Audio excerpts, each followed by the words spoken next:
What's going on, guys? Stefan here with you, S&E's Garage. We're going to start the month of February off right with some Lexus content.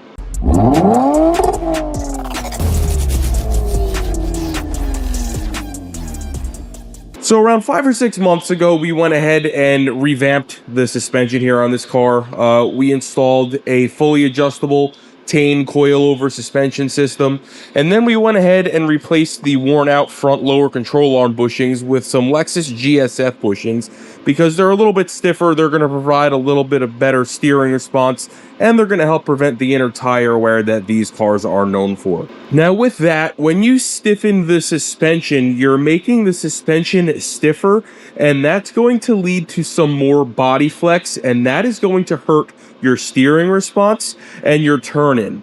So how do we correct that? We install a brace that braces the left strut tower to the right strut tower, and it ties the whole front end together and makes the car super tight. So we decided to go with the RR Racing Lexus chassis brace, and we got this powder coated in their beautiful metallic Lexus F Blue. They have a bunch of different colors that you can choose from here. If you look at what I'm showing you now on the screen, it's, here's the price of the thing. This is all the colors that they offer. Here's some of the specifications and the vehicles it fits. This will basically fit any 2IS Lexus that you have. So an IS250, IS350 from, I want to say, 2006 to 2013, and the ISF in those year ranges as well. Now, if you just take a look at this unit here, it is very well built. The powder coating is absolutely beautiful. You can see just how nice the welds are, and it is pretty lightweight. Now, if lightweight is your thing, they do also offer a titanium version of this. I'll leave the links for both of these, both this version and the titanium, in the video description below. I think this is going to look super nice under the hood here of our IS350, and I think that it's going to help us stiffen the front end of this car up just to make it that much better. So to start, we're going to go ahead and gain access here to the top of the strut towers. If you have an IS that still has all of your plastic cladding here, hats off to you. Most of this stuff has disappeared by now. But if you do, we're going to go ahead and have to remove it. So we're going to go ahead and remove all the little clips here on this piece. And then there's one clip here you're going to have to remove to lift the front guard up here just to get that out. And then we're going to go ahead and repeat that process on this side, and that is going to give us access to the strut towers. So you literally just push the center of these in, and then they release. So we're going to go ahead and do that to all of these.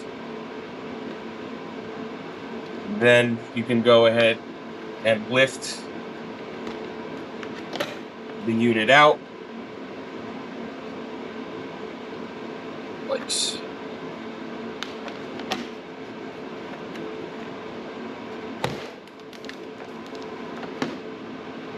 And like I said, there is just one spot here that you will have to go ahead and lift up to get this out. And then once you have access here to the top of your strut towers, you're just going to want to get your bearings. Here is the right strut tower. Here is the left. This bracket here, if you have this set up, is going to have to be removed, and then you can manipulate it however you want to put it back in. And then over here, it looks like we are going to be in the clear. Now, these metal stiffeners are required to stay in place. So when you remove these, the nuts, make sure that you leave them there. Now, RR does also offer and provide you with a spacer here. Should your strut tower brace not clear the engine cover, you're going to install those spacers and then the strut tower brace. So let's go ahead. We're going to get a 10mm here. I'm just going to zip this off, move it out of the way. That way it's out of our way. And then what you're going to have to do, especially if you have an aftermarket suspension setup with longer strut bolts, you're going to have to take the bolts off and then lift the car up a little bit, just to drop these bolts down just enough into the strut tower so that you can slide the brace over them. Because the way these cars are set up, they come in at an angle, and you're not going to be able to slide the brace over the bolts unless they are recessed a little bit. So let's go ahead. I'm going to take these 14mm bolts off on both strut towers. We're going to remove this bracket for now. I'll figure out what I'm going to do with that after the bracket's off, and then we'll go ahead and do the installation. Now, if you have an ISF, it is worth mentioning that there is going to be some additional things you're going to have to do. Number one, there's going to be a set of AC lines that runs in this area. You're going to have to very gently bend them out of the way so that they do not hit the brace. And you're also going to have to trim your engine cover slightly just to make this work if you choose to retain it. If not, you can get the RR Racing version that is compatible with this and not have to worry about it. But it is worth mentioning that. They do mention that in the directions, and I just wanted to make sure that we make you guys aware of it. Now, as I mentioned earlier, we are now going to slightly lift the front of this car up just to get these bolts to go ahead and drop down into the shock towers a little bit. So you'll see now, if we push down on this wheel, we can go ahead and manipulate these shock bolts, and that's exactly what we want. So let's go ahead and very carefully here to protect the paint on this guy. Go ahead and slide it into place. Now on our car, we are going to have to use those spacers.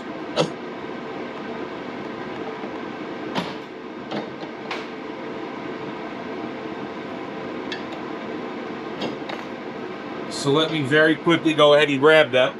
It's also going to come with washers. These are very important. Do not misplace or lose them. So we're going to go ahead and install our spacers.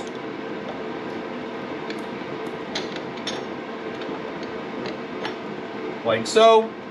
And let's try this again.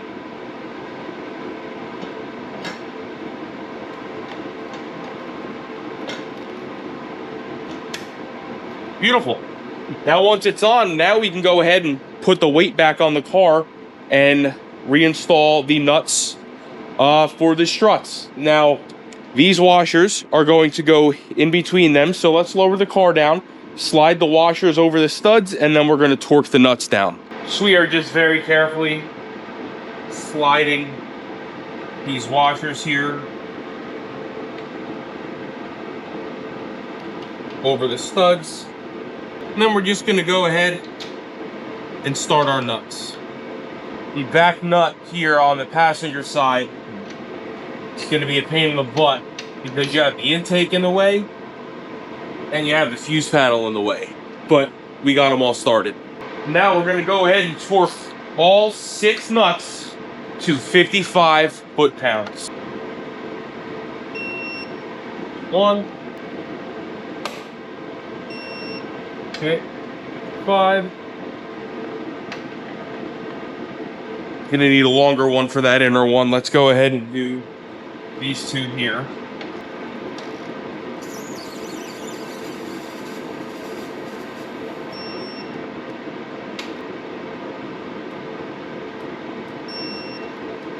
Okay, let's grab a longer extension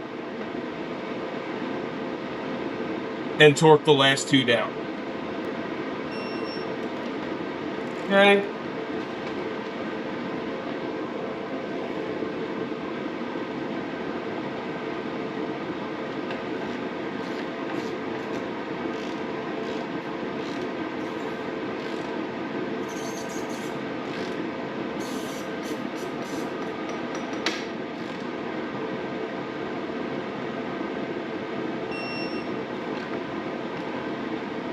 Done deal. Now I'm just gonna go ahead and plug this wire that I unplugged back in so I don't forget. We're just gonna zip tie this wire off to the side a little bit here, just so that it's not rubbing on that brace and scratching it or chafing the wire. And here you have it, guys. This should be your finished product. So this is what I ended up doing here with this power wire. I just zip tied it off to the side a little bit so it's not rubbing on the brace or chafing on the stud that comes up for the strut. That way you don't have any wiring issues or any short circuits or anything like that. If I could go back and do this over, I would probably remove this engine cover because there is not a whole lot of space under there. I could probably just about fit a piece of paper if I were to grab one. And when the engine torques and twists from acceleration forces, it's probably going to hit, but it's plastic. It'll move. Not really worried about it. Not to the point where I'm going to take it all apart, but If you're watching this video before you do the install, you might just want to, leave this guy off, not worry about it. But this thing looks absolutely phenomenal.